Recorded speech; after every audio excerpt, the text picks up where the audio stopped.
Hi, it's Warren Huart here. Hope you're doing marvelously well. I'm sitting here with the great Amos Heller. How are you, mate? Hey, Warren. Good to see you. We're in beautiful Nashville. We are. And I say that because I've been here for a few days and I'm loving it. It loves really you. Great. Thank you. Now, I want to know all about your journey because you're currently playing with Taylor Swift, which of course is an incredible gig. It is. How long have you been doing it? I've been playing for Taylor for, is it 8 years? Yeah, that's fantastic. A little over 8 years, yeah.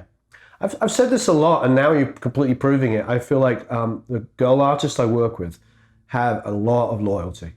They really do. When they find somebody and they work with it, this is all of all levels. They find somebody and they connect with them. They keep them around for years, and I think that's wonderful. I think it's wonderful too. Yeah. Personally, I'm a huge fan. I will say, everybody I visited, and we've been driving around like crazy. Everybody lives so well here. You really do. You live really well. Everybody's got a beautiful house. Even a small house is twice the size of mine. It's something I do like about Nashville. It's easy. It's easy to live here, and it's not too difficult to exist. Gas is cheap. Food's pretty cheap. There's a lot of reasons it's a great place to be, but that's just one of them. And I was talking to Kyle Lenning, and he said that just people are kind here. They are. Yeah. That's been my experience, both personally and professionally. I'm from the South. I'm from Virginia, which is sort of north south. Oh yes, for those of us that are not from America, the South has got nothing to do with geography. Yeah, because Virginia's in the Northeast. It's no, it isn't. Geographically. Okay, fine. I'll give it geographically, it's in the Northeast. But emotionally, it's in the South. The South is a state of mind. Yeah, which is what somebody probably said. Yeah, but no, man, people here are great, and I was even surprised. I didn't know what I expected. When I moved here, I didn't know if it was going to be sort of like one of those cutthroat places where it's really tough to find work, and everybody's kind of pushing everyone else down to get ahead. And I found it's the opposite to be true. Everybody here is very helpful, supportive. Plus, I think actually this is a really interesting topic to talk about for just 1 second, because it's also about you personally and about Steve and about all the other guys I've met. Everybody I know that's doing well. Dave Cobb I saw last night, Vance Powell, Reed Shippen. I mean, these are all great guys, but they're great guys. Yeah. They're warm and welcoming, and you get work because people want to hang out with you. Oh, I think so. Yeah, I think that's a great byproduct of how many great players are here. Great players, engineers, producers, arrangers. There's so many talented people. The best drummer from Duluth and the best keyboard player from New Brunswick. They all come somewhere. It's sort of like level up in your home state and you come somewhere where the work is. And Nashville is just one of those hubs. It's they call it Music City, obviously. But because there's so many, that anybody who's hiring can afford to be very choosy. Yeah. If your first guy doesn't call, you've got 6 more who are just as good, maybe better. Yeah. So it's sort of an interesting evolutionary byproduct of that is like you have to be nice. I mean, on top of you should just be a good human being for its own sake. Yeah. If you want to think about it this way, there's a tremendous professional advantage just being a good person because you have. It's a lot easier to work with. Yes. Yeah. I was relieved to find that it wasn't cutthroat and it wasn't backstabby. It was extremely supportive. I got tons of help from people with nothing to gain by giving some kid fresh off the boat a leg up. But I wouldn't have any success in this town if I hadn't encountered the people I did. Plus you have to have the abilities as well. I mean, you can get the gig. Sure. Somebody can be like, I like this guy, he seems cool, come along, do a rehearsal, and never get called again. Sure. No, that you can be the nicest guy in the world, but you still could be able to play. Yeah, it's a necessary but not sufficient. Yes. I guess they'd say. Yeah. But yeah, no, it's absolutely it's instrumental in getting a gig and keeping it. So it's being someone you want to work with. And I hear the same thing from people in almost any field that I talk to, doctors, lawyers, pilots, whatever it is. Like you have a choice of people to work with. If you assume a certain level of skill, then you just work with folks you get along with, someone you want to spend time with. Yeah. So the question is, so born and bred in Virginia? Yes. So how did you get from Virginia? And when I said this to Steve, he said, by car. So how did you get from Virginia to Nashville? What was your journey? Not physically, but... Sure. I'm going to take the smart-ass answers as read, and we're going to get to the actual ones. Good. I went to school outside of Cincinnati, Ohio, which is not that far from here, at a school called Miami University. Right. And I didn't study music there, but I just played constantly as much as I could. Any band, any kind of ensemble I could be a part of. Great. That was like my my other education on top of what I was studying in class. And so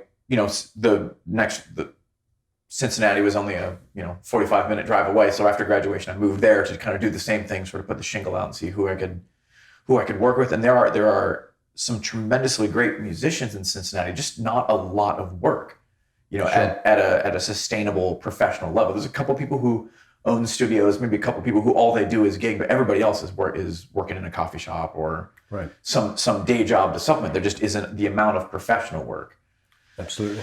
And I got into like an every weekend like dance band that played at a restaurant with, a great repertoire of music. It was all just like funk and soul from the 60s and 70s and fantastic. Motown and Earth, Wind and Fire, just a roller coaster for a bassist. Especially. For a bass player. Oh my God, it was so fun. Yeah. I was the youngest guy in the band by like 15 years. It was just a great education. But it became kind of limiting at the same time. It was regular work, but every Friday and Saturday I had a gig. I was all set. If I wanted to stretch out and do something else musically or creatively, I couldn't. I didn't have a sub. The band leader just ran a very tight ship, and he wanted his guys there every night. And I was talking to a friend and producer who ended up being kind of a mentor, and he was trying to book me for something. I was like, it's Saturday night. I got to say no. I have this dance band thing I got to do. And he kind of sighed and said, "Man, you should just move to Nashville." Oh, like almost half as a joke. And that was kind of the light bulb moment for me. It's like, how long ago was that? That was summer of 2005. 2005, right? So I guess it's 11 years now. And it just kind of like it really made an impression on me that I thought at this point in my life, I feel like I need to go all in and really take a swing at it instead of just being somewhere where there is music and there's stuff to do, but no tours are leaving from Cincinnati. That the tour bus is passing through. It's not loading and unloading. Sure. So I just after a couple of trips down here to kind of try to get a feel for the city, it felt like a good thing to do. And before I had a chance to think about it too much, I just moved. Wow. And came down with a couple of phone numbers. So I called, say, "Hey, I'm in town. Remember I met you before?" And they're like, "Cool, great to hear from you," and just never heard back because that's kind of the nature of things, and basically started fresh. Right. That's fantastic. Yeah. So you started fresh. I hate this phrase, but what do you think was a break moment for you? Was it a combination of, were you doing studio work? Were you doing pickup stuff, playing in bars? Like last night, we went to Vance Powell's party, and afterwards, we got there late, so we missed the chicken wings. Oh, which was what it was all about. That's a shame. So we missed them, and they were hot wings as well, which was really bummed we missed it. So we're starving. We've been working all day, so we go to the Row, and there's an acoustic guitar singer-songwriter there who was probably, amazing. Not probably amazing, was amazing, and that's probably a level of average in Nashville that you're an amazing singer and you can write great songs. And so that was really enjoyable. But I'm just thinking to myself, how do you transition from that? I mean, did you have to do that? Were you playing in like bands and pickup bands in bars and stuff like that? What was your journey? Oh, absolutely. Oh, great. I think I was probably just the right age for me to move. I was, like some folks move around like 21, 22. I was nearly 30 by the time I moved. Sure. And I think, again, like just for myself, I had just enough experience to know what I knew and what I didn't know. And when I came to town, I think one of the things that I thought is like, there's got to be so much to learn here. And I kind of want to find it, even if it doesn't happen. You know what I mean? Like if I take a swing at it and it just turns out that wasn't my thing, I have to know that I tried as hard as I possibly could and tried to encounter as many challenges as I could and see whether or not I could do it or not. Right. Like the bands that I was playing in a much less professional setting, I was doing well and functioning, felt like I was contributing creatively, but I wanted to get to where the biggest fish were and see what I could learn from that and see what there was to see. So for me, when I moved, there was a tremendous value in just getting on stage, like just being in a rehearsal with somebody who had an artist gig, who had been on a tour bus, and just even trying to soak up the way that they acted and approached rehearsals. So these guys, do you come in and just sort of feel it out? Do you come in with all your homework done? Mm-hmm. How are these guys who are doing what I want to do? How are they approaching it? So I played anywhere I could all the time. Great. So I played in bars around town doing sort of showcase songwriter stuff. I played downtown in one of the honky tonks, did a cover gig down there for 6 or 8 months, which was a tremendous education because it's. What does that pay? There's usually a base pay, and it's usually not very much, at least not the shifts I was doing, and then the rest of it is just tips. Right. So you have to have an insane repertoire. Because somebody might call in, might walk in the door and start calling tunes. Somebody puts $50 in the tip jar and wants to hear a Lefty Frizzell song. You'd better know one, or be able to fake your way through it. Exactly the face I made the first time that happened. I was like, especially as a bass player, faking is so hard for a bass player to do. Like a drummer. I did a gig once.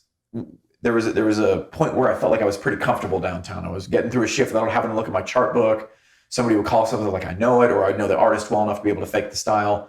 And I subbed for a friend of mine on a gig where the guy just did all Bakersfield country. So it was all Buck Owens, all early Elvis, all this completely separate subgenre of country. And I knew almost nothing. I felt like I was back at square one. Yeah. And the drummer didn't know anything either, but all he would turn around and he'd say to the drummer is a train beat about there. So, and then off he went. And I'm just like trying to figure out the changes and watch the back of the guitar player's hand to figure out what chord we're going to, and it was a nightmare. It was the longest shift I ever played downtown. It wasn't all 1-4-5 with a couple of 2s and 6s. I mean, it was, but then like there's a bar of 2, and then the bridge is different, and then I remember the chorus, but I forget how the verse goes, and then the song's over. Like you don't have a chance to run it again. It was pretty galling. You didn't have time to write down what it was, so I could go learn it later. Yeah. But it felt like playing dodgeball for 4 hours. But it was worth it because now like even just that was really instructive. Even if it was just to teach me, well, here's this other genre. You need to get Buck Owens' greatest hits and just start listening to that. Hey, you need to get Buck Owens' greatest hits anyway. I mean, exactly. You should have it's good for you as a person, no matter exactly. what. But I played anywhere I could because I had everything to prove also, and I knew enough to know that you're going to get a gig based on somebody recommending you, and how are they going to recommend you if they've never played with you? Right. So I had so much to learn. I felt like I didn't have much time to do it, so I said yes to anything I could. Great. What was the bass pay? Bass pay was $25 for the whole night. For a 4-hour shift. $25. $25, and then whatever. What would you think you would make on tips? Man, I mean, if we walked out of there with $50, that was a pretty good. Well, also it was 2 to 6 on Wednesdays. It's not exactly like rush hour for high roller tourists or anything like that. Would they feed you? No. Sometimes you get a couple of drinks, but it's those guys down there work extremely hard. Yeah. It's really tough, and it's a whole culture. And there are guys that go down there at 2 p.m. and just go from club to club and go home at 2 a.m. They just they do work doubles and triples, and they stay very busy. And I have a lot of respect for those guys because they just know a million songs, and they love it. Yeah, they're great at it, and it's very important too because that's the face of Music City that so many of the tourists that come in. When we were walking to get some food last night, I don't know what bar it was we were walking past, but I was hearing this song. I was like, "Give me dead flowers," and I'm thinking, wait there, that's an American band covering an English band trying to sound American. It was fantastic. It was like. It sounded like so authentic, and I was like, "Why is that?" I was like, "Oh yeah, because the Stones, Because the thing about the English is, Mike, you know Mike Bloomfield from Paul Butterfield's blues band. He has read a really famous quote about English music where he said that the English took American music and sold it back to the Americans. Oh sure, yeah. And I love that quote because it's totally true. Because all we have, even new wave and punk rock, was just as English as that sort of feels. That was just English people trying to do New York early 70s. Sure. New York Dolls and Ramones and all that stuff, and the Stooges from Detroit. That was all we were doing, was stealing that and repackaging it and selling it back to you. Yeah, maybe you guys have heard of rock and roll. We're like, no, what is it? Yeah, exactly. Well, I think the biggest one was like, maybe you've heard of blues, and they're like, no. Oh yeah, not really. Not really. Yeah. Yeah. No, it's interesting. It had to. Yeah, there's a strong export-import going on. Yeah, Dave Pensado told me that he was in Atlanta and he was at school, and a kid at school came in and said, "Have you heard of this new music called rhythm and blues from England?" Because when the Stones and the Yardbirds and all that stuff came out, they didn't know that that was just us trying to copy Howlin' Wolf and everybody else. Oh yeah. Well, I mean, like what the British did with it, like you could tell like they were just so electrified by it, even though it was right in speaking for a generation I wasn't a part of it, like, even though it was in our own backyard, it didn't set us on fire like it did everybody. You just didn't have the access to it because of the way the radio was structured in those days. It just didn't, I think one of the advantages that European countries have is that most of them aren't big enough to have more than one time zone. So what happens is, like I was in a band in England and we got played at like 5 p.m. It's called drive time on Radio 1. Radio 1's the biggest radio station. So we got played at 5:30. And at drive time, you have a captive audience of 16 million people sitting in their cars. Oof. And that's 10 times larger than any US station could ever admit to. Oh, yeah. So that makes it a little easier because things can grow and move and evolve at a lot faster rate. However, what is beautiful about America is that we're in a different city, in a different state, and there's a whole scene going on that's just fed by that. Mm-hmm. And so you could be, you got like, say you go to Los Angeles, you've got Orange County punk rock. You've still got bands doing that, and they play and they tour. And like Social Distortion are a pretty big band, but essentially 90% of their income and their success is from that area. Yeah, yeah. And you can be a country artist, and obviously you play with a massively successful country artist, but you could be a successful country artist that's big in just the country market. Oh yeah. And not be as big as Taylor is, where she's obviously a pop artist, pop star, I suppose is the best way of doing it. So that's also a beautiful thing. So it's like I kind of like both things. I think for musical education, it's nice to have access to every genre and be on the radio, of course. That's amazing. But then I really admire the thing about America, that you can have these pockets. And the fact that everything that we stole from in England was, there was definitely regions. There was London, which was definitely more of the R&B circuit. There was the Liverpool, which was very, Elvis, Little Richard orientated. Mm-hmm. That's the Beatles and all those Liverpool bands. Then we had Manchester, which came later on, which was amazing bands like the Happy Mondays and stuff like that. Mm-hmm. Joy Division, of course. Yeah. New Order, all of that. Same band basically. From Manchester. I'm not forgetting Scottish bands and of course Irish bands. Oh yeah. But you guys have Memphis, you have Nashville, you have LA, you have New York, you have Detroit, you have Atlanta, you have Philadelphia. Mm-hmm. I mean, I could go on. Yeah. Chicago. Sure. Obviously. Oh yeah. Yeah, the Delta, all that.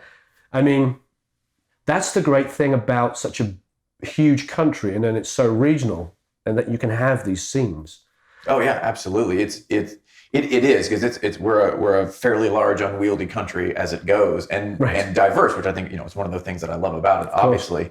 But yeah, it's that thing that like there's city to city, and we have so many very large cities. But sometimes even if I didn't know where I was, you can walk out of a hotel downtown, kind of take its temperature, and in 5 minutes you'll just kind of know where you are. Yeah. There's that's one of my favorite things about touring, is just getting to be and see all these amazing places. I didn't even mention Austin, for goodness sake. Oh yeah, exactly. Yeah. We were talking about it last night. Austin, you could walk down and like there's 3 bars. There's 3 like 20-year-old kids playing like Stevie Ray Vaughan. It's crazy. The level of players there is phenomenal as well. Yeah, exactly. Well, even just inside of one genre, like the blues, there's Delta blues for sure, and then there's Memphis, and then there's Austin, and then there's or just Texas blues in general. Yeah, it's there's a lot of different strains of almost any type of music. I'm not well versed in hip hop, but when I understand from the kids, it's pretty easy to tell LA from Philadelphia, from Dirty South, from New England, Chicago, like all that stuff. Yeah, Shelley Ackers told me, because he's New York, he's now in LA. He said that when he was growing up, you could tell the New York and the LA records, and I was like, used by the mastering and the mixing and everything. Mm-hmm. And he said that the DJs, or the stations would compress in a completely different way. So, so a radio station would use a different, a Fairchild compressor, or this company had an RCA. Oh yeah. And it changed how you heard music. So when you made music, you listened and you created it based off how you heard it. Sure. So it was like, it sort of became this secular thing. You were making music, it got on the radio, it was played back to you a certain way, which influenced how you made the music. Right. So New York and LA had completely different sounds. So you were like, oh, we want to go to LA to make a record to get the LA sound. Right. I love all that stuff. Yeah, it's great. Yeah, no, I think that's, just all those million things that inform, especially something as subjective as mixing, where you together, that sounds right. It sounds right to me. And it's, not until you run it through the compressor your radio station's using. So for me, that's a differentiator. And that's what's interesting. Like going to Vance Powell's party last night, we're at this party with like, Daryl Thorpe, Vance Powell, obviously, Dave Cobb, Matt Rossbang, like all these guys at the moment are all winning Grammys and making records that are uniquely a Nashville thing, which I think was very exciting. And even in this world of everything being online and available and all this kind of stuff, here is still such a regional sound. I thought it was very exciting for me to feel like this still exists, that there's still areas you can come. And maybe Nashville's one of the few places. I mean, I hear the migration here. Is that the right word? I think so. Immigration sounds like you're coming from a different country. The migration here is insane. Yeah. Every Uber driver we've got in, like the guy even today, I was like, what do you do when you're driving Uber? And he said to me, he goes, oh, my family has a construction business and we're building houses. Oh, yeah. I was like, well, you must be doing well. Yeah, it's a good time to be in construction in Nashville, for sure. And they're like, where are you from? I say, well, from England, but I live in LA. They go, oh, we got loads of people from LA here. Yeah. So you've been here since just before that boom. Yes. Yeah, I watched like just the very, very, very beginning part of it. It's crazy to even just look at the downtown skyline. And just like basically, as you're looking at like from the Bat Building all the way over to one side, I'm like, I've seen every one of those buildings get built. The skyline, how the city looks and feels has changed tremendously. So on top of all the work and friends that I've made here, it's a really exciting time to be here just to watch all that happen. Yeah, I've been very impressed. I mean, I've been here so many times, but I feel like at the moment this is the most vibrant it's ever been. Yeah. It's real. I mean, it's getting, write-ups and, fancy newspapers and magazines all the time. Well, I mean, and it's got a lot to do with Taylor Swift is now a massive worldwide pop star. The albums are going to be number one in every country, not just America, not just England, maybe, or not. It's so that's drawing everybody's attention there. And then on the other side, you've got like the real kind of down and dirty, like kind of Chris Stapleton stuff, like which Dave does. So you've got this, it's owning everything. It's owning pop and it's owning organic music as well. Sure. And I mean, you feel like country music is having a real moment too, it's I think one of the great things about it is over time, like the genre itself has changed a lot. And there's probably been 4 or 5 revolutions within the genre that had people, pulling their hair out and clutching their pearls. When Johnny Cash came along, you're like, that's not country music. And then I'm sure Garth Brooks, that's not country music. Faith Hill comes along, that's not country music. I have a theory which everybody can shoot down and tell me I'm wrong. I don't mind. Down here in the comments. Yeah, down in the comments. I don't mind anybody shooting me down on my theory because I'm definitely not an expert. But here's my theory, and to me it's borne out with some facts. I think the reality with the big labels, they have to make money off big selling acts, of course. They can't sign a lot of $10,000, $20,000, $30,000 acts. For guys like you and I, if we produced a local band that sold 30,000 copies, we'd be like, woohoo! Yeah. Because it's an independent release. But for a major label, they could never make $1 off it, even though that may generate $100,000. To them, that's nothing. Yeah. But to a local band, that's money, real money. So they're excluded from that kind of world, which is most people's worlds. I'm sure if you're doing demos and producing and working with local artists, if you sold 10,000 albums, it would be considered to be massively successful. Throw a party for sure. Yeah, and they could probably tour and play shows off it, sell merch, and actually make a good living. So that's the reality, and it's always been the reality. They need to make money off large selling acts.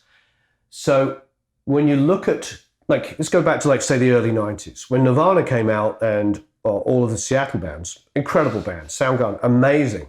The problem is even though that was amazing, and it was, is that it's great for a label to pump all their money and push that genre and sign every Seattle band, which is what happened. 20 Seattle bands, 40 Seattle bands got signed, and 3 or 4 of them did well or whatever, and that's great.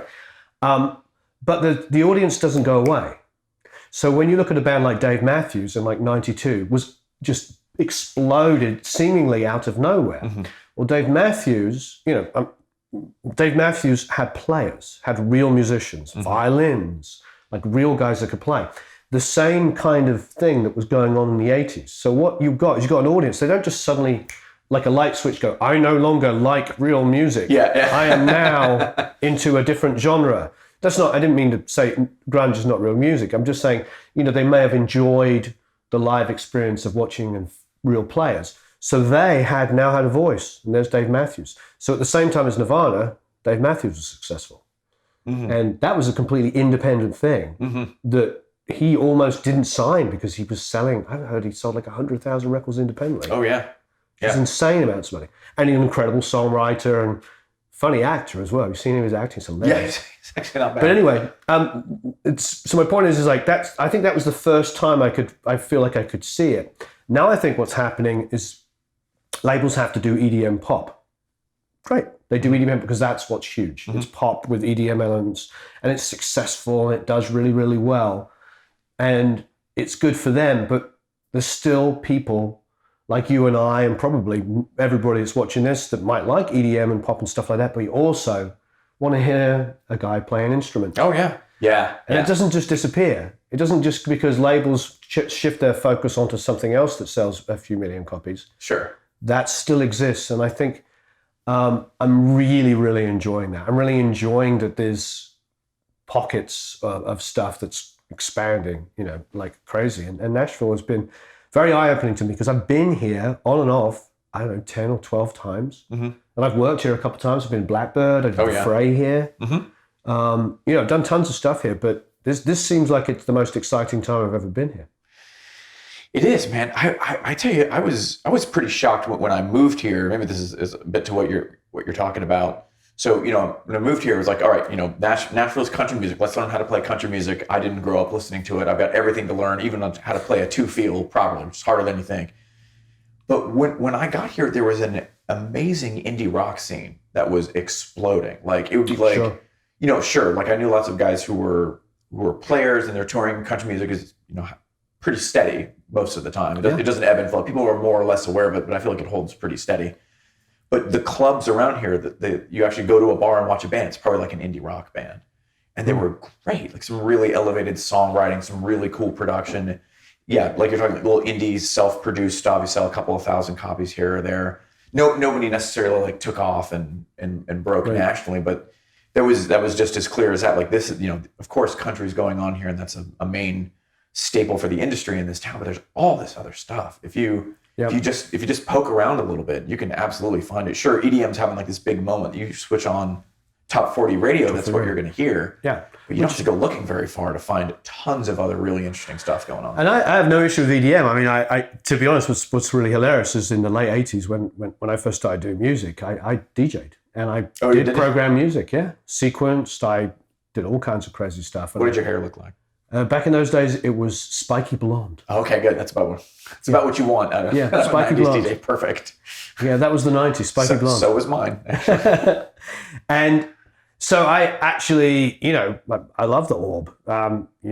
Chemical Brothers, all that stuff is all amazing stuff.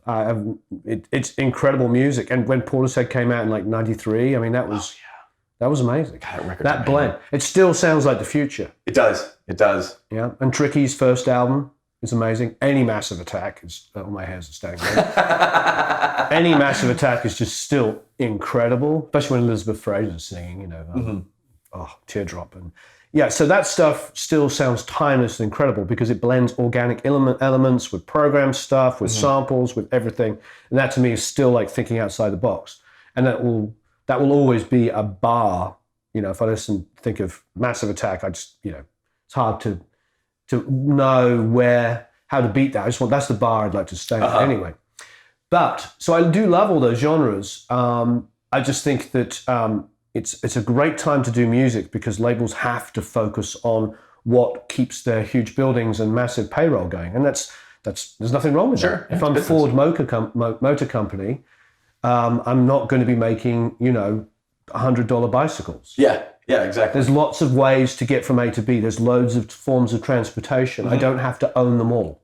Yeah. I'm Ford. I'm making electric cars. They're doing great cars. I mean, they're actually whole sideline. Ford was not one of the companies that needed to be rescued. They got what they're doing. Oh yeah. I love that company. That's fantastic. However, just like a music company, you have to go where the money is. Mm-hmm. So it's such a great thing that there's this counterculture, I suppose, or whatever you want to call it, going on here. It's amazing. You're blessed. You're lucky. Yeah, lucky to be here. And there's an amazing thing going on right now. After this, about 5,000 people are going to move to Nashville. We're good. We're full. Thank you. There's a fairly amazing thing that's going on with the technology that's available too. It feels like it's gotten much more democratic. Yeah. As far as like whether you have the capability to make music yourself that sounds good and then release it somewhere. Because you used to have to depend on a label to do that, because you have to have access to a recording studio that has a $500,000 board and is X amount of dollars a day, and you pay someone to mix it, master it, all that kind of stuff. And there's software that comes free on your Macintosh computer that was, I don't know, about $20,000 20 years ago. Like just the ability to record digitally that people have. So it feels like that is just an on-ramp that isn't closed off anymore. It's easier for someone just to make whatever's in their head. There was a great, I got interviewed a couple of months ago, and this guy asked me a question which I think is the best question I've ever been asked in my entire life. I don't know if he really understood,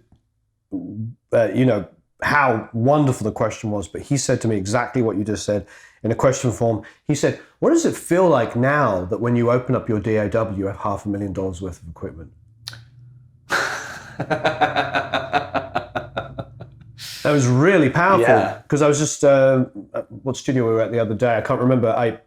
We were at Carl Lenning's studio, and Carl has really choice equipment. He has PCM 42s, PCM 70, he has a 480L Lexicon, so he probably has like 8 or 10 really beautiful, reverbs and delays. Mm-hmm.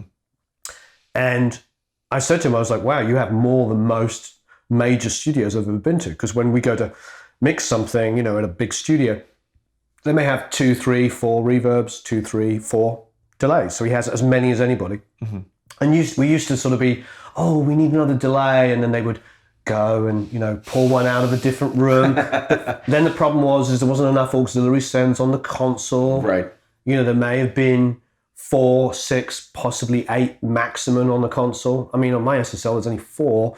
So then you'd bust things, and you'd have to cross patch and do all of this kind of crazy stuff.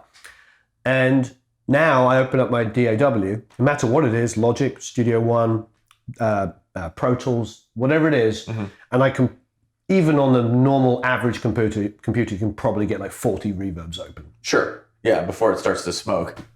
Yeah, I mean, so he's totally right. The question was amazing. It was like, oh yeah, I can open up, I can go to a simulated EQ, compressor, reverb, or delay that is entry, $2,000 every single piece of this stuff. Right. And these are emulations. Some of them are close, some of them are perfect, some of them aren't that. But the reality is like I have access to them all now. Yeah. And that's even at the $300 entry level. Yeah.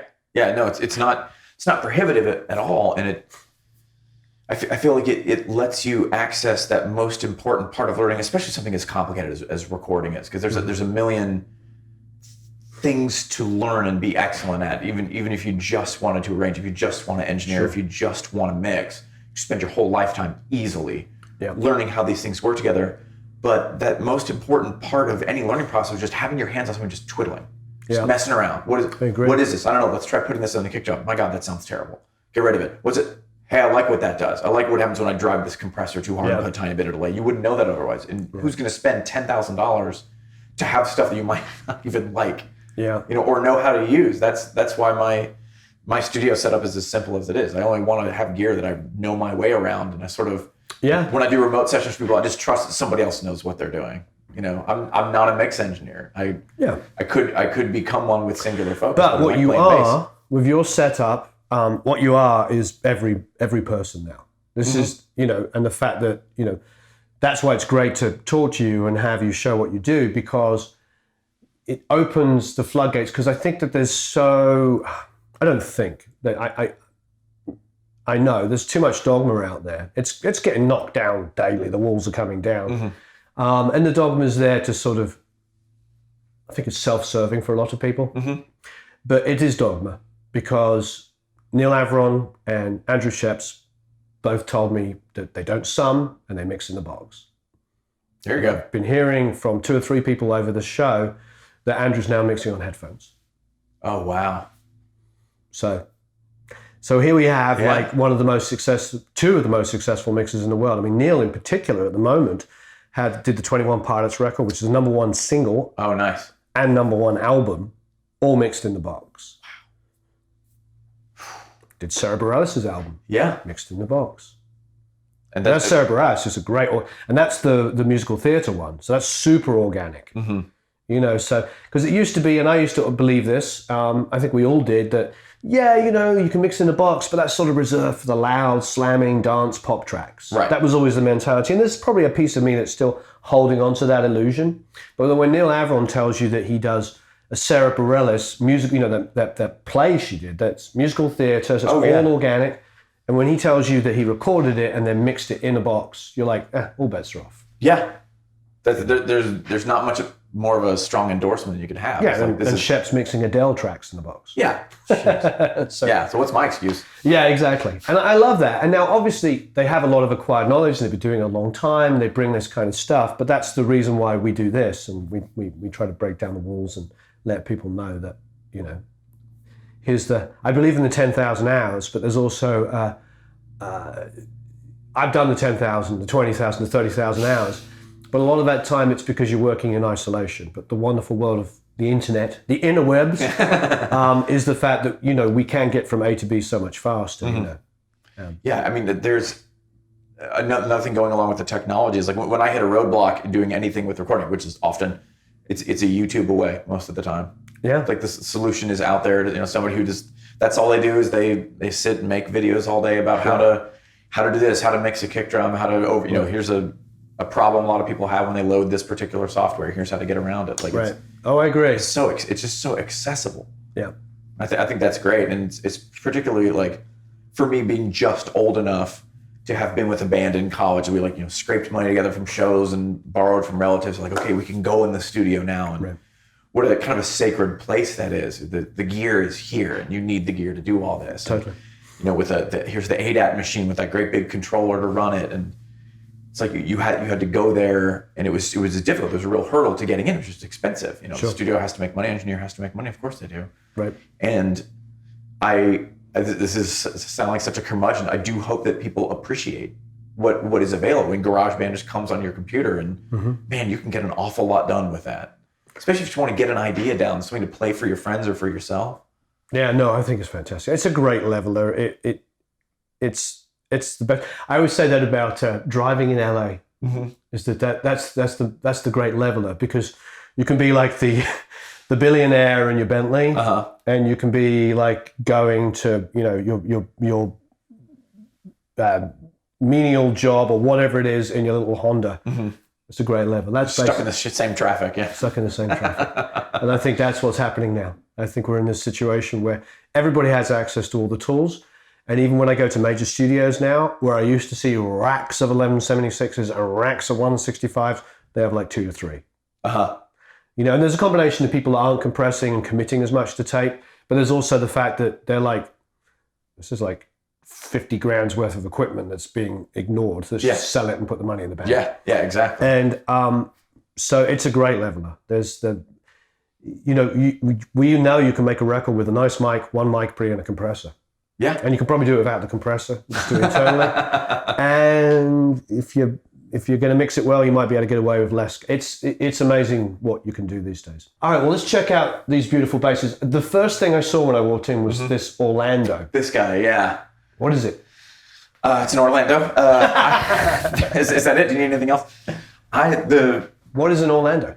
This is made in the Matsumoku factory in Japan. So it came out of the same factory. I think they make like Arias and a lot of, I'm led to understand, some short run kind of one-off imprint style is that what this is? Companies were just made. I'm not sure Orlando makes another bass. I think this is just in Orlando. I've never seen this ever. Don't even know if it has a model number or anything like that. This was one that was brought to my attention from a good friend of mine who buys and sells sort of quirky vintage stuff. But it's absolutely like Beatles vibe for days.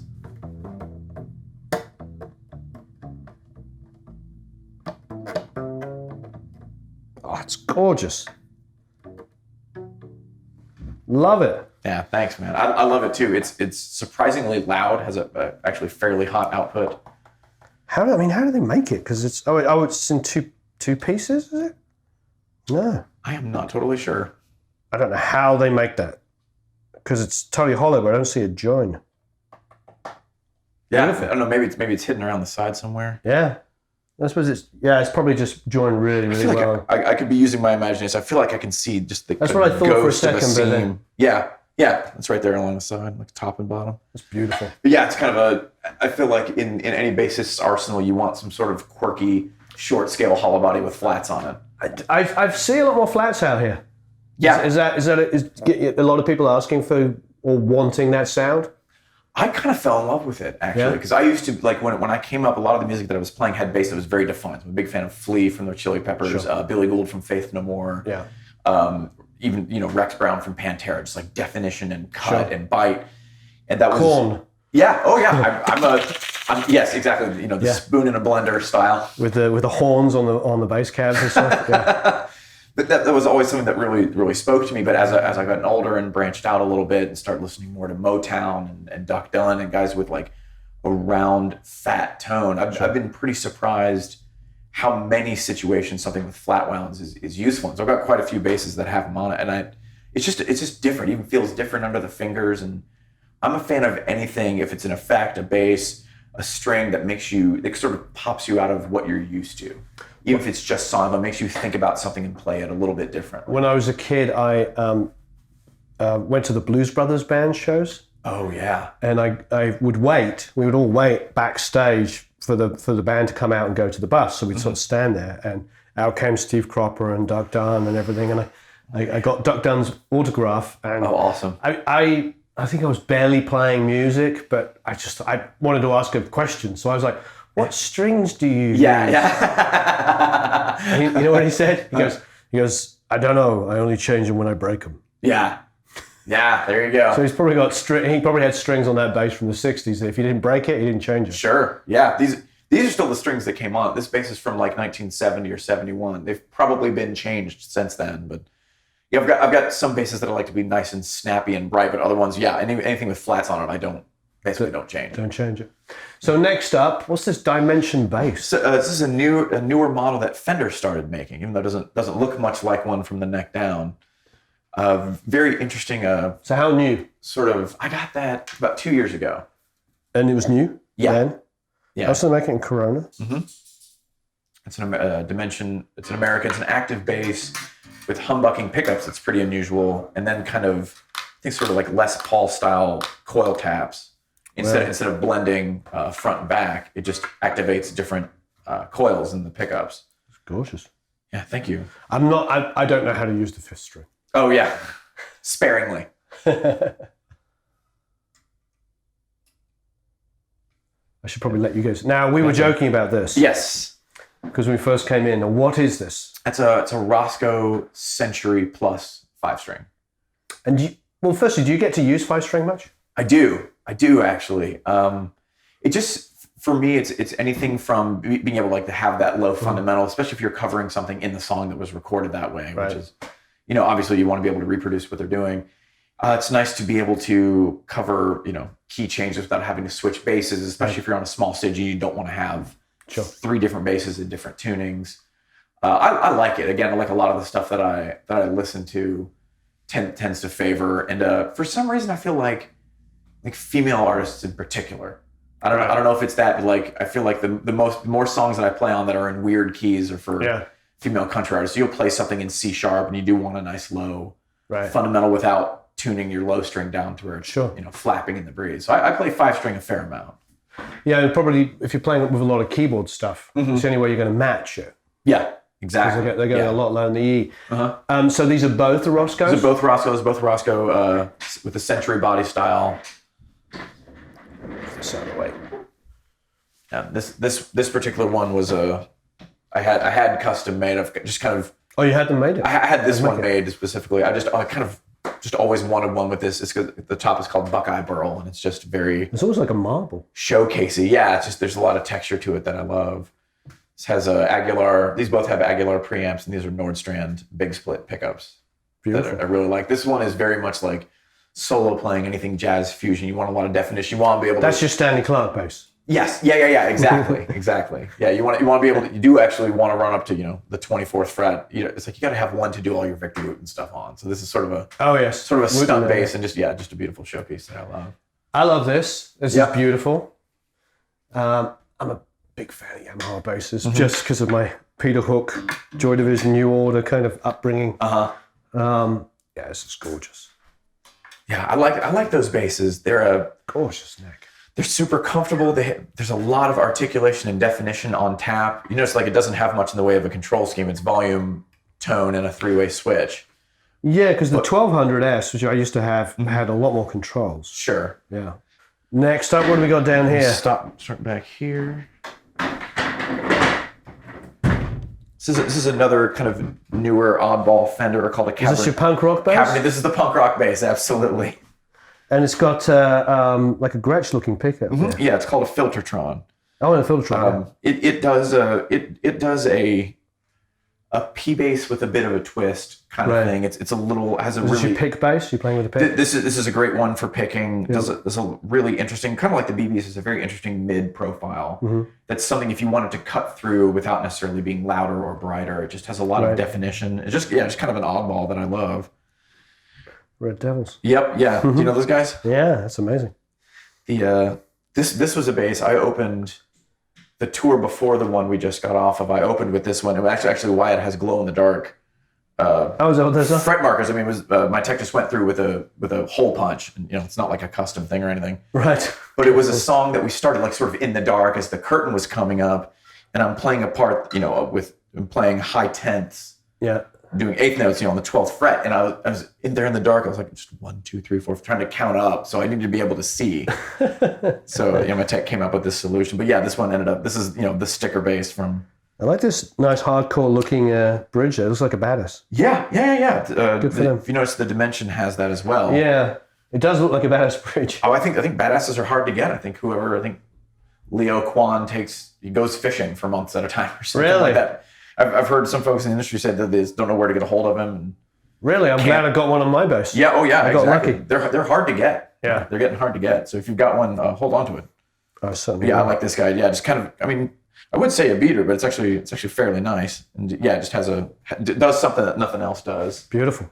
And next up, another 5-string, but a Yamaha. Another 5-string. So this is a 5-string version of the BB. It's a BB425X. Obviously, same thing, just very simple controls. Pretty straightforward with which is a neck that I love. Yeah, it's just comfortable. One of the natural feeling ones. Nah, that's gorgeous. Yeah, they feel great. They play great. They're solid.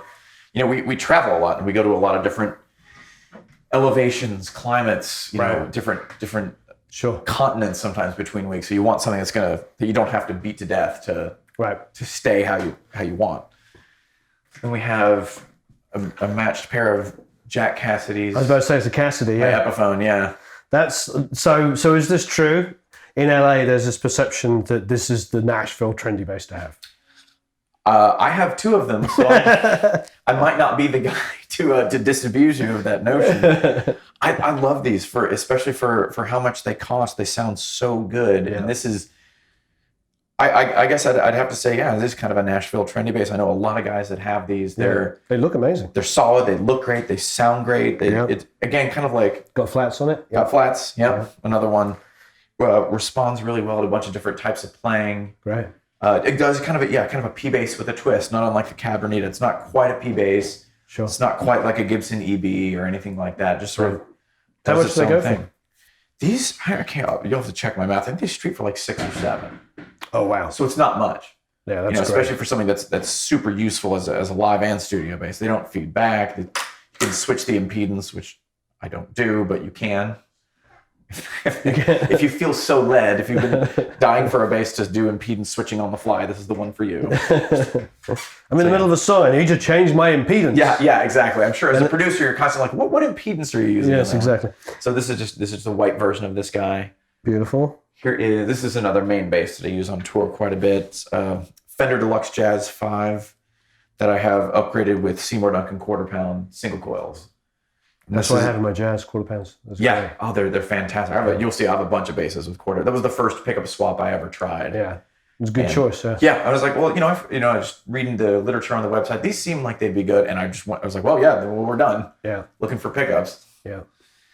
This is another thing that a lot of, if you're a session or a live player in Nashville, there's a couple like must-haves. Again, I think short scale, weirdo hollow body, Jack Casaday if you like, good P, a good J, and a nice solid 5-string active electronics if you want like a nice hi-fi modern country sound. You're going to play, Jason Aldean songs or something like this. Right. With just like a lot of hot output and can't get much hotter than quarter pounds. Beautiful. But I love this one. Another BB. Another BB. This is a fairly special one. This is one that they were kind enough to make for me in their custom shop. Gorgeous. So it's a BB5 fretless. So Yamaha they don't have an off-the-rack fretless. Oh, they don't? But they were able to make one for me. So they just pulled, sort of Jocko style, pulled the frets out, filled them in, and clear-coated the fingerboard. And this has an Aguilar OBP3 preamp in it. Oh, so it's completely custom. But yeah, so this is... I did a gig where we covered Wherever I Lay My Hat. I was about to say the most famous of all fretless. Yeah. Baldy ball. Yeah.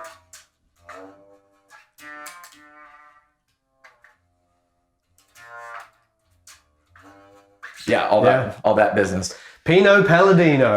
I hear he's good. I hear he's good, yeah. Yeah, but this is another kind of, not as much of a must-have these days, but I feel like this, I don't know, I guess it's kind of a tangent, but you just, as a player, as a producer, it's probably anything in the arts, you just want to be able to say yes to something. Sure. So do you do this? Yes. Can you play punk? Yes. Do you have a fretless? Yes. You just want to be able to say yes to anything you can because there's so many talented people here. I feel like if you get an opportunity, or somebody's calling you instead of somebody else, you want to really follow through on that as much as you can. So part of it is just like, it's fun to have guitars and, they're exciting to have, but you also just want to have every quadrant covered if it comes to that. You just don't want to say no, or I've definitely said yes, hung up and then frantically called some friends and be like, do you have a fretless I can borrow? Because I said I could play one.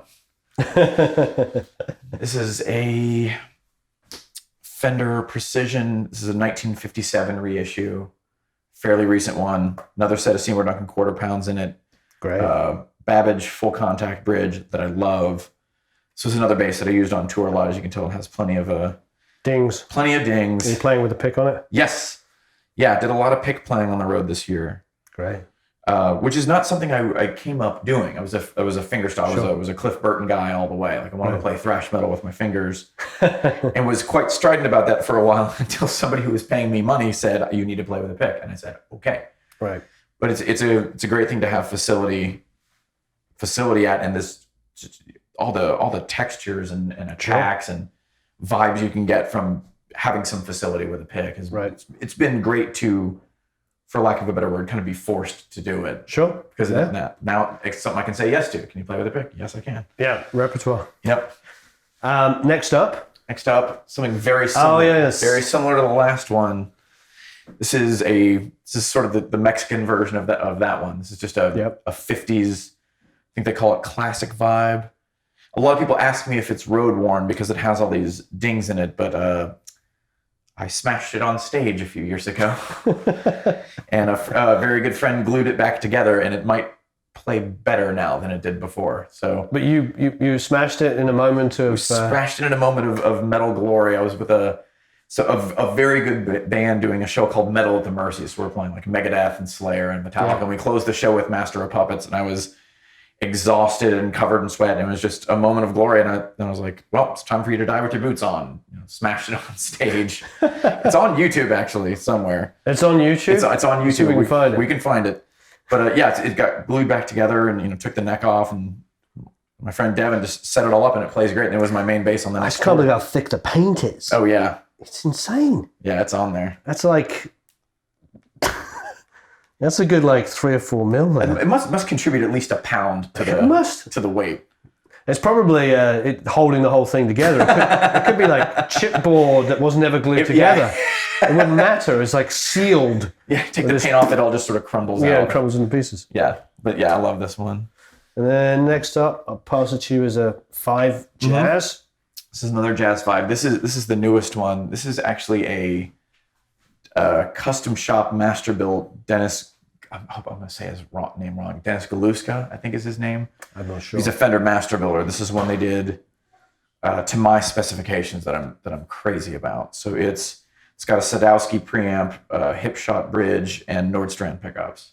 Wow. And it was again a sort of almost as a backup / replacement and slightly different tone to the black Jazz, but another thing that you need to have in this town is that same, just like that high powered active 5-string. So this has a slightly different tone, slightly different approach than the other one, and just aesthetically, I absolutely love it. And the neck on this one also is just insane.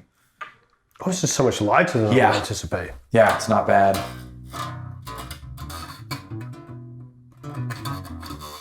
Yeah.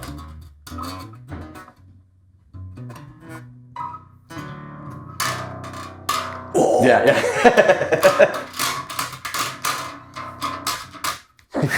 Give me that. This guy, there's another little bit of an oddball. So this is a Fujigen from Japan.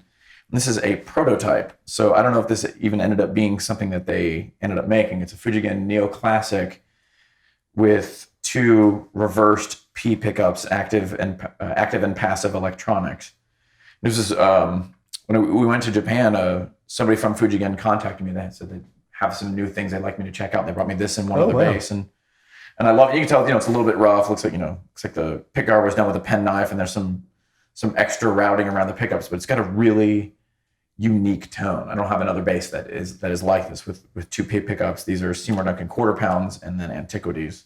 That's fantastic. They give you, it's just again like a variation, like just soloing this pickup is slightly different to a Jazz. Soloing this is slightly different to like a regular P bass. Fantastic. So another one that has like a lot of definition and punch, is fairly hi-fi and modern. That's great. Yeah, it's just an interesting bass. Another one, just kind of an oddball. Got a Taylor acoustic and a Tele. Yep. These are. I mean, I'm not much of a guitar player, so this is mainly for songwriting and home production. Nice. Again, just something I did. I mean, I just walked into Guitar Center and tried to just play G chords on a couple of guitars. I was like, "Yep, that one." And then same thing. I was like, I need a Tele. He goes, "Here's a Tele." I'm like, "Cool." Box them up. And you've got a 70s Yamaha here. Yes. Yeah. My father was actually a folk singer in college and would play coffee shops and gigs and stuff like that. And the Yamaha and the Gill on the wall over there were both his.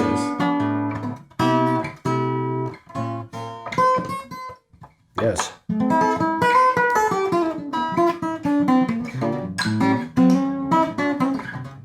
It's great. Wow, it sounds happy to be played. I love 70s Yamahas. I have one as well, and it's one of my main acoustic recording guitars. Mm-hmm. Beautiful. Now basses, more basses. More basses. What do you play bass or something? I do. I dabble. I dabble. I've been known to. I can't wait to learn. This is a custom shop 64. This is the first bass that I got from Fender when I started working with them, and it's just, at least aesthetically, is kind of the I've just always wanted that. It's kind of like, so it's actually the body and pickups and everything are 64, but I had the custom shop bind and block the neck just aesthetically to bring it up to like a late 60s, early 70s sort of funk machine. Yeah, I love the look of that. Yeah, it's brilliant. It's one of the ones I have a hip shot detuner on a couple of these. Oh, it's got a badass on it. Yes, this also has a badass. Ah. Yeah. Did you put that on, or did they put it on for you? I put it on. Yeah. I watched a friend put it on. But yeah, I had that done. I like to leave the pickup cover on just for pure aesthetics. Yeah, it looks beautiful. Just a great, it's kind of a matched pair. Did we skip it? No, it's down here. So these are kind of a matched pair. This is a 1962 reissue.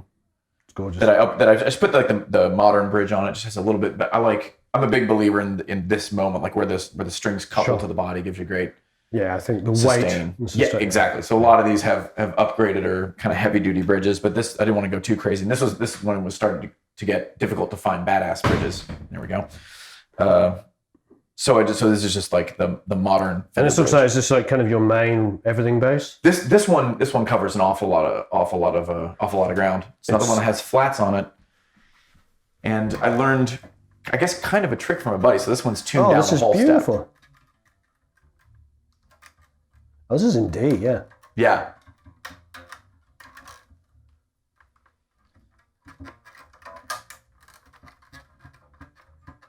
Yeah, it's gorgeous. It's another thing that it sort of saves me from having to switch instruments too much on stage. And it's another, when we were talking before, like if it's a different, bass, different strings effect, or even a different tuning can make you think about things slightly differently. Sure. It's, if you're playing something out of B, play something out of A, like, for me, I don't even realize it, but I have licks that I tend to go to or positions on the neck where I feel comfortable. When I'm playing that same song out of B on this, tuned down a whole step, I just think about it slightly differently. It just sort of puts me out of autopilot a little bit, makes me think and focus in a little bit more closely on what I'm doing. I love that one. But yeah, this is a pretty good everything bass.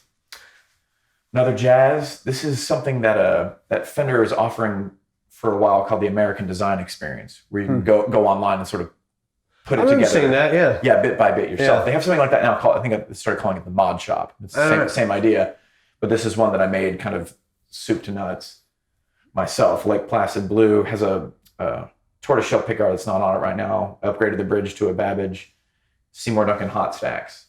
Do they allow you to change the pickups? I changed the pickups myself. It was that didn't happen to be an option that they offered. Right. And I wanted to do something like to have a bass like this one's. I wanted to be able to solo pickups without worrying about any kind of hum or any sort of electronic interference. So these are, again, a little bit hotter output, which is something that I love, like hitting the preamp nice and hard. And to be able to solo a pickup and not have to worry about 60 cycle is really nice. That's great. It's pretty versatile. A Ricky. Yeah. Do you get to use it much? I did on the tour before the one we just finished. And I played around town whenever I can find an excuse for it. Cliff Burton from Metallica was kind of the reason that I wanted to play bass. Really? Yeah, wanted to play electric anyway, and it's just such a hot rod.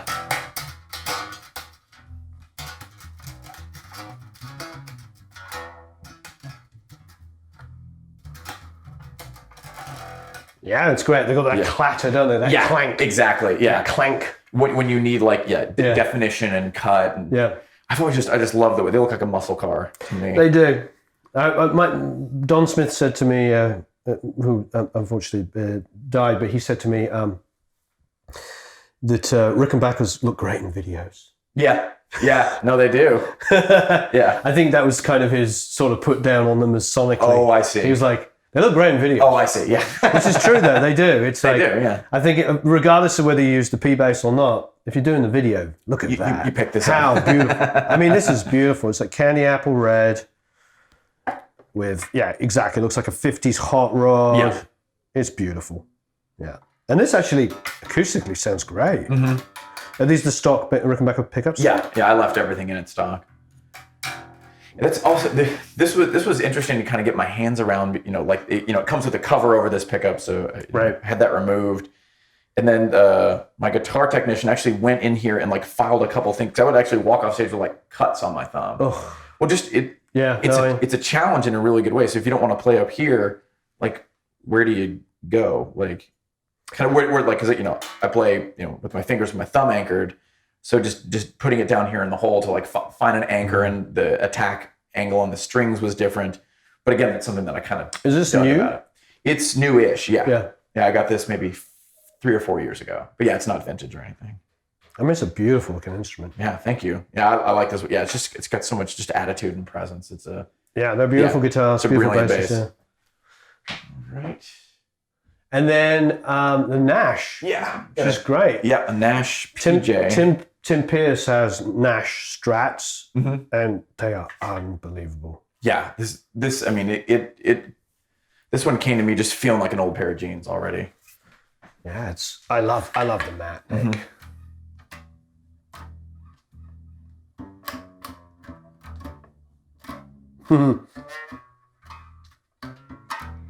Oh, the rounds are a little warm, but it's kind of nice. Yeah, this is one of the ones that I like let the strings kind of die on to get it a little thumpier. Sings. Really sings nicely. It's got lots of sustain.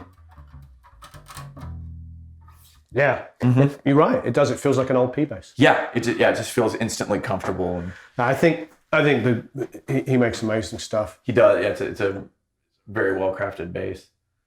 And then, oh wow, Of course. Sorry. Thunderbird. Another bass that looks great in videos. Gibson Thunderbird. Yeah.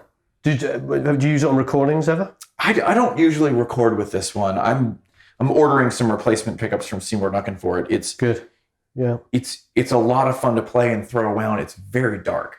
Very dark. Like right. the output wise. So yeah, it's kind of you can kind of throw somebody for a loop pulling out something like this for like a singer-songwriter thing, but it actually has almost like an upright kind of vibe. Yeah. And I know some guys who play these will like split the signal and run it to like a guitar amp with a little fuzz on it to like Sure. That sounds exciting. to really define it over the top. I like that idea. I might steal that. Yeah, no, you should. Absolutely. I used to have an RD Artist. Remember those? Oh yeah, those are really cool. Crazy with electronics and everything. Yeah, like that's like a synth in it or something weird like that. Maybe at some point. I'm sure they did all. There was a sort of period in the late 70s and early 80s where I think Fender and Gibson were they were trying to steal each other's thunder a little bit. Fender started making a couple of glued-on guitars, good on neck guitars. Yeah. Gibson started doing some bolt-on stuff. Marauders, the RDs, right. all these random basses and guitars. But the weird thing is they're all amazing because they're all like American-made, real wood, real pickups, real hardware.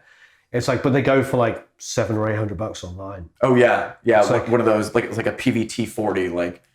I love the G40. Yeah, it's sort of like. I use that a lot. Do you? Yeah, that's a really good sounding recording bass. Yeah, I need to get around on one of those. I hate how they look. Oh, and they weigh an absolute ton. Yeah. Well, the thing about Hartley Peavy is the stuff he made was all function. Mm-hmm. They get lumped in sometimes with sort of the crate world people, just because there were so many people's entry pieces of equipment. Yeah. But you go back to like those 70s and 80s, like classic 65 guitar amps, they sound amazing. Oh yeah.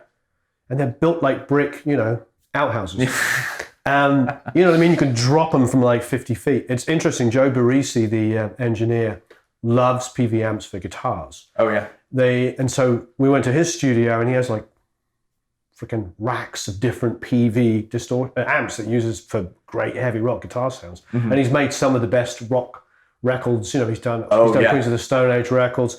He did the second Wolf Mother record. I mean, he does like those real grungy, huge, fat guitars. And he's using PV amps. PVs. Yeah. All right. Yeah. Get some, kids. Now, amps. So you have a couple here. Yeah, I've got a couple. This is actually the main. The main one is this one on the right? In-town rig. This is right here. This is a company the cabinet is made by a company called Form Factor that I just started working with. And the thing that I love about this cab is by the time my signal has left the bass, gone through whatever I'm doing there, gone through whatever I'm doing here, I pretty much want a cabinet that's a reference monitor. I don't necessarily like a cabinet that has like a voice or a personality that I need to account for in any kind of other way. I want, like, if you hold a spectral analyzer up to it, I just want it flat. I want it to be just as clean and projected as possible, because I can put dirt on it here, I can put dirt on it there, I can boost and cut and fit the room in any number of ways. So that's what I love about these cabinets. They're super loud and just super clean. Is it a single 15? This is 210s. Oh, wow, 210s. Yeah, it's a large cab for a 210. It's kind of heavy, but there's not a room I can't play with it. Oh. In Nashville, it just does great. And oddly enough, I use a little Fender Rumble 200. I mean, I just love. Oh my God! Weighs about 3 pounds. If that. Yeah. My left hand is like. Yeah. I'm not a strong man. This is crazy. Yeah. It's a Class D amp. Has some great sort of tone presets on it. This is really a bass amp. Yeah. Yeah. You have to mail it to somebody for $1. Yeah. That's what I do. I just mail it to the gig, so I don't have to carry it. Wow. Bright contour vintage. Mm-hmm. And I've gotten some interesting tones out of this. So these are, just like. So you show up to the gig with these two? Yeah. What about when you're touring with Taylor? What are you taking? We use fractals on stage. Oh, you use the XFX fractals. Yeah, we go direct, and have like a completely clean and quiet stage. Oh wow! But it's nice for the amount of tones I have to cover. So you play with in-ears? Yes. Right. Yeah. It's been funny because we've been on hiatus for a little while, so I've been playing out in town, and I'm actually having to kind of readjust to just playing in a room with people. Right. You know what I mean? Where it's just you're just moving air all around you. So if the drums are too loud, I need to go stand somewhere else. You know what I mean? I can't pull kick drum down in my ears when you're just standing in a rehearsal studio or playing on a small stage. So I've had as much time as it took me to adjust to the idea of in-ears and knowing how to do a mix and ask for what I need, I do adjust back while I'm playing in town. And then you'll probably get like a bigger show where you won't actually hear the drums, and you'll be like, "Where's the drums?" Yeah. Help. And Just go stand on his riser behind the drummer. Yeah. And then the Ampeg here. Yeah, I've had this one for a while. This is a B200R single 15 200 watt, obviously kind of after the B15 type of thing. That's a great, like, just if I'm not going to take anything else to a gig, I can take like a bass and that and get like a nice warm. That's amazing. So again, this would be kind of like a songwriter sort of thing. Great. Something that just booms, and it's just a great working amp that sounds like I want an amp to sound. Perfect. Yeah, not much can't go wrong with Ampeg. All right, so the Noble. The Noble. I'm one of those guys. You're one of those guys. Yeah. I didn't know about them until yesterday. Yeah, and now you know, don't you? And now I know. Now I know that that's what everybody loves. So you've got the newer one. It's inside now because he showed me. Steve showed me yesterday. He had an early one where where the tubes stick out. Tubes stick out. Yeah. And the transformer, I think too. Yeah, the transformer. I'm thinking of the right one. Yeah. Yeah, I got the slightly updated casing. You got the updated one. He's got the old out of date. Yeah. He can't get it together. I'm stuck in his ways. No, it's a fantastic preamp that I discovered with Steve. Actually, Steve is how I know about this. Just met Jack Rohn, the guy who makes it, at Winter NAMM year before last, and just wonderful set up at a booth, and it just sounds like I think a bass should sound. It just does. Whatever the thing is, it does it. Yeah, he was waxing lyrically about it and said he's done many sessions where that's all he does is print the DI. Yeah. Yeah. No, it's just got a great and usable EQ. But then this looks like an 1176. It is. That's the very idea. Yeah. So that's the Origin Effects Cali 76 TXL.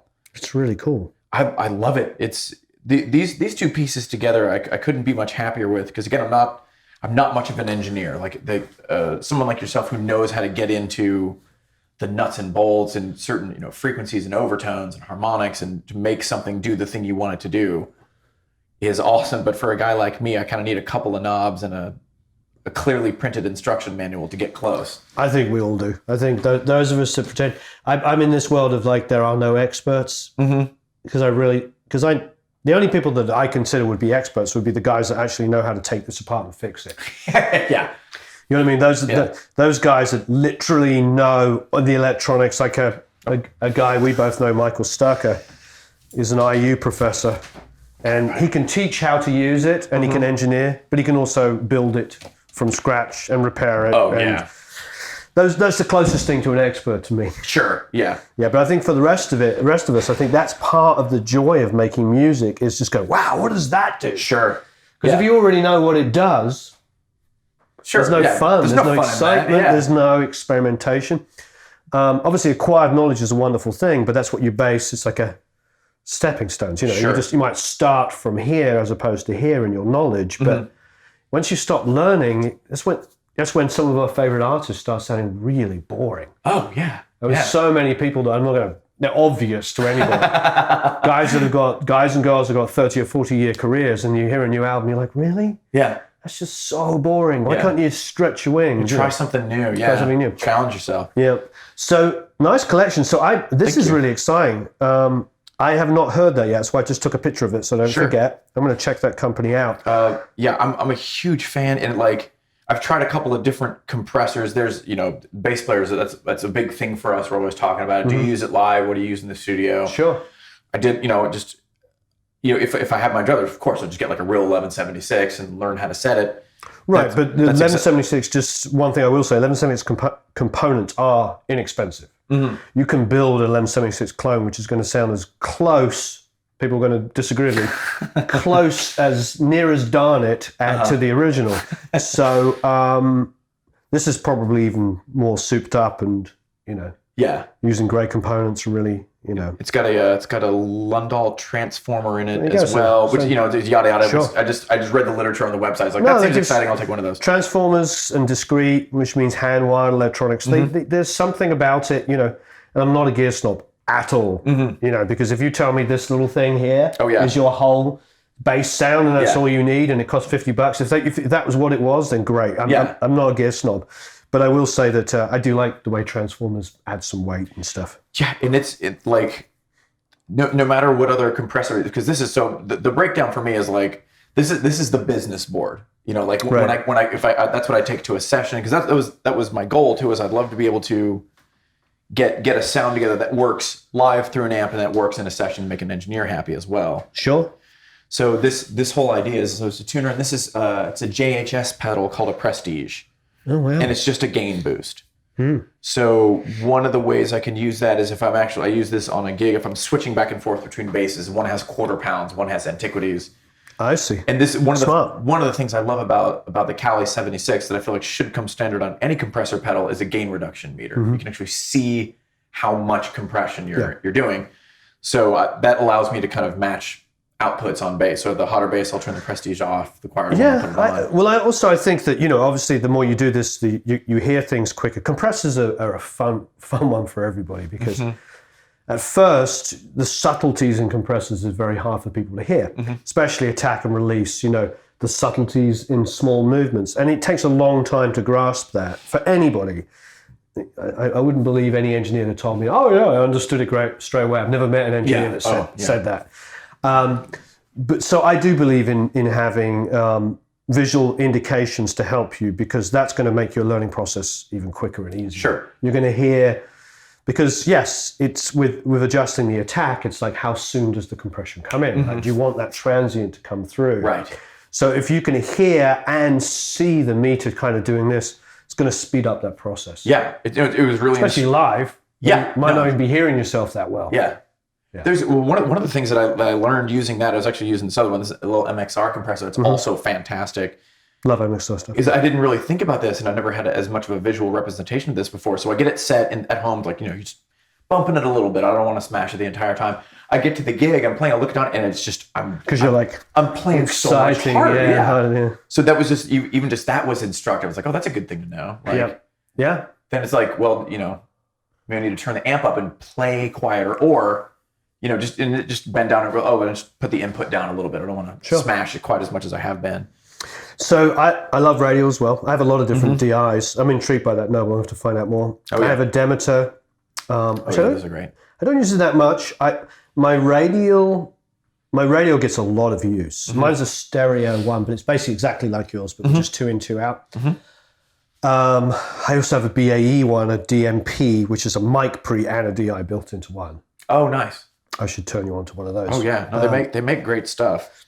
But radial, I think if you've got the $100, $200 to spend and you're not going to buy the $900, $1,000, $500 plus kind of dollar DIs, I think radial are pretty much the standard. You could do way worse. Yeah. It's that's a killing starter board for any bass player is a tuner in that. Yeah, and I know a lot of guys that turn up to sessions with radial DIs still. That's just, they're used to it. They know their sound. It's like for years when you and I were kids, it was whirlwinds. Everybody had a whirlwind. Oh yeah. But the radial, I think, is the new standard. They are, sorry, I don't be opinionated, but they are better quality. There's something about them at that mid-entry-ish kind of price range. I don't think there's anything better. And they're hard to screw up too. You know what I mean? Like, they're built like... Yeah, you could. They're built by lumberjacks in Canada, anyway. It's Canadian, aren't they? They're made in Canada. Yeah, by a couple of lumberjacks, like Mounties. Yeah, Mounties made those. They're a tough lot. They are tough guys. And there's not like many settings to screw up. You just make sure your ground is where it's supposed to be, and there's stuff. nothing really to mess with. But so the idea is this is the go crazy board. So my signal actually comes in to the Layla P split. What's that? This is a passive splitter. Nice. That I like because it does have just a few bells and whistles, including the ability to change phase. Nice. So actually, when I was putting this together, I was like, this channel sounds good. This sounds good. Together, it's like, oh God, where did it all go? I was like, oh, it's out of phase. So you can just nice. You can pop it there. Everything's isolated. You're not going to get ground loop hums or anything like that. It's just a nicer version of something that can. I had two of the same pedals, and I had them set two different ways for live, and I turned on the pedal, and I was running a DI, and the whole signal just went to crap. And the two same pedals, one had been fixed and one hadn't, and the one that had been fixed, they flipped the phase on it. Oh, I see. Yeah. So, yeah. I mean, it's a simple thing. I mean, it's literally input or output jack. You just reverse those wires, and suddenly, like you said, so to have that is kind of nifty. Yeah, it's just nice to be able to mess with it if you need to. And what's this going to? This is a looper. So, okay. So the idea is if it, I just want to be, when we're talking about, like, I just want to be able to say yes to almost anything. And actually, I have done a session with this board and used everything on it, believe it or not. Oh, I believe it. But I would basically, this gives you the idea, or gives you the ability. So say you want octave and fuzz on, and just at one part in the song, you want to turn the whole board. Instead of having to go through and tap anything. If it came down to that, the performance required instantaneous switches. You can set everything on here however you want it. And so this is just an effects loop, and then it goes out to the DI. Great. So you'll be passing them just basically clean, unaffected signal. It's also great. This is also how I would do, if you want one track that I've cooked a little bit, it's been compressed and EQ'd, and one where it's just the bass running into a DI. If that's great, what you'd prefer to have as an engineer, there you go. Great. It just runs like this. But if it's something that, just for the chorus, you want an overdrive and an octave or something like that on. Wow. This is the looper that allows me to do that. That's really smart. What's this little baby next? That guy, that's a stutter switch. It's just a kill switch. So this goes. Actually, it let you go. Oh, I see. Like, it's a momentary. Oh, I see. On off. Oh wow. Yeah, so there's some I'll be happy to show you. I can actually you'll see one of these at Jackson's as well. That's where I got the idea, but you're talking to me first. So this is my idea. Electro-harmonics freeze, and it's basically a compressor that will catch a note you're playing and just sustain it indefinitely. Wow. So it allows me, if I want to, and this is a thing that I've never been asked to do, so you can just send a note and then you can kind of play your pedals in time. So it'll sustain a note or a chord. You can play a tenth and then solo over it. Exactly, and you can turn octaves no tap on over your tenth. Just on that bass. On that bass. And with then your ponytail. And then exactly, just starts growing. and then this allows me to stop and stutter that. That's great. That sustained note if I want to. This guy, I'm actually kind of thrilled about. I'm kind of glad that you pointed it out. It's a Moore Mod Factory. Yeah. It's actually a chorus, flanger, phaser, envelope filter, tremolo, stutter, vibrato, all these different things with different. In this tiniest of boxes. In this tiny little thing that cost me $100. Is it $100? Yeah. Oh. They're super cheap, and it actually sounds pretty awesome. That's fantastic. And it's low tech, so you can't like tap tempo your tremolo or anything like that. But it's really fun again to get a note going and just kind of play with different modulations. It looks awesome. Yeah. It's just this tiny little thing. It's a lot of fun to play. I sort of wish they would make 100 different things, and then you could have like a pedal board of like. They do. All of Mower's pedals are like that. You basically just use this. If it's over like 2 inches wide, sorry, can't do it. I got standards. Now bass compressor here, MXR, great stuff. Yeah, we were just talking about that. That I like, and the reason it's on this board instead of the other one is the Cali 76. I feel like actually does something to your tone, even if you're not crossing the threshold. It just with that transfer just gives it a little girth and a little bloom that I love. Yeah. I love the exact opposite thing about the MXR. That is clinical. It is absolutely clean. Right. And this is just if I want the effect of, again, like an octave running through a fuzz, and I just want to squash it. Use it more like an effect or a toy. But it's also got this great gain reduction meter on it that makes it super easy to use. Fantastic. Another DI, the MXR one. Mm-hmm. Yeah, this is great. This was actually my main live DI for quite a while. It's a pretty versatile, good sounding pedal. Kind of MXR's answer to a Sans amp because it has a distortion circuit on it. That's what I was wondering, yeah. And I stole this setting from my friend Victor, who came up some. He's just one of those sort of a tone cognoscenti guy.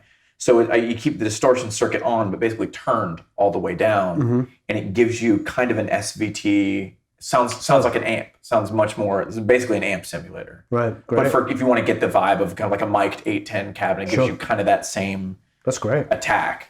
So tell me about this Wolf box. Okay, so I did a session at Blackbird Studios maybe about a year and a half ago. And I brought in, the board. It was very different from this at the time. And John McBride, the guy who runs the place, asked me to play through that, saying it was the best sounding DI he'd ever used.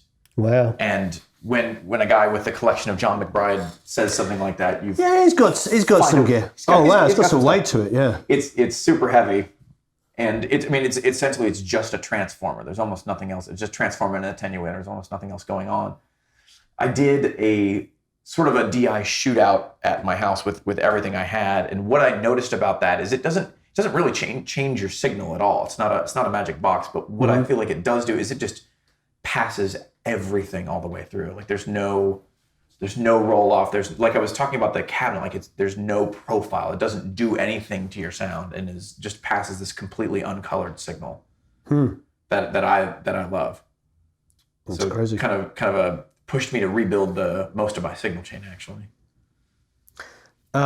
The White Elk, what is that? I keep looking at it and calling out. This is a great name. Oh yeah, it just looks beautiful. I discovered that at Winter NAMM this past year. It's made by Ren and Cuff, and I believe that most, if not all of what he does, he just takes classic fuzz pedals and sort of recreates them, like very specific runs with specific transformers.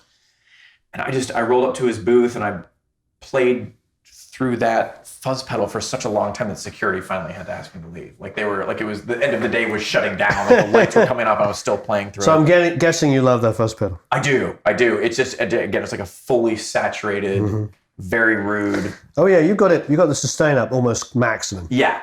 I like that about it. If you're going to use it, you're going to use it. Just put it all the way on. Going to commit. Yeah, and again, the idea between having like all the effects just on this board is to send discrete signals. So at the discretion of the producer or mixer, you can just pull in a little bit if you want to give it, some character. More and more these days, I feel like, especially as an electric bass player, you're competing with or complementing key bass. Something that where like maybe that low pure fundamental is being taken care of. By the keyboard's left hand or the programmer. So to differentiate or stick out in a mix, that's why I have so many different like drives and distortions to give it some personality and presence in a frequency range that's not being covered while still feeling like bass. Great. Now the Dirty Deed, I got one of those from Seymour as well. Yeah. I think those are great. It's great. Yeah, that's particular. It's a guitar distortion, but it's another one that sounds great blended back in with a clean signal. That the drive is all the way down on that one because I was sort of trying to replicate the experiment of an MXR. Yeah, I think that's one thing it does really well. I think Dirty Deed might be alluding to an AC/DC sound. It's possible. It does have a Marshall-y kind of slightly Marshall-y sound, and so it's good for crunch, which is probably nice with the drive down. I've had a great time using it. It doesn't sound like any other pedal I have, distortion pedal, which is great. No, I mean it's just got a thing, And then the Vintage Deluxe. Yeah, that's a dark glass. That's an interesting pedal too. The dark glass has actually kind of cornered the market on metal bass tone. Like a lot of like this. So you think of like Scandinavian metal that comes out where the bass has a very kind of glassy and hollow, but overdriven kind of sound. You can get that out of this. It's a very versatile pedal too. It's got a lot of different controls on it, so it will do something much more mellow. It's another one just to like add a slightly different color profile. Like the Dirty Deed is kind of warm, and the Vintage Deluxe feels like that drive character is actually kind of cold, like sort of thin, and it's a little bit mean. So I like to use it that way. The Bass Deluxe. It's an octave pedal. I have two different octave pedals. Bass on Ultra here. Deluxe, right? Yeah, it's an MXR, and one of the things that does really well is another way to kind of get you into that synth territory. So what I'll do a lot on this one is I'll turn the dry signal all the way off. So the only thing coming through is the octave. Oh wow! The octave down. So you end up playing higher on the neck to get it to happen, but it gives you almost kind of a square wave, again, kind of a synthy kind of vibe for something where you just want to sustain a long whole note. That's great. Give you kind of a synth idea. The Aguilar Optimizer is just a different pedal that has just different controls. The octave has a just sort of slightly different sound. Sure. This one also is an interesting one to use by turning the octave all the way off. And this tone is a tilting EQ that gives you, again, kind of a very particular I love tilting EQs. thing. Yeah. So it's a great sounding sort of tilt EQ tone pedal that also happens to have a great octave sound on it. This Nice. Both of them very usable and just very slightly different to one another. Fantastic. Well, it looks like you have a lot of fun. I love the fact that you got the distortion almost maxed out on that white elk. Yeah. I can tell when you put the headphones on.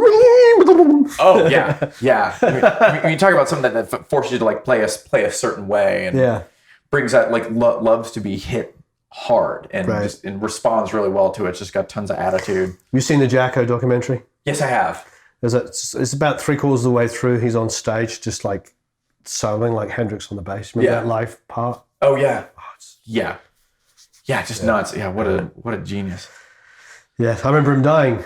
Do you really? Yeah, was it 87? I remember I was working in a music store. I was a teenager working in a music store, and we were all just like completely shocked. Mm-hmm.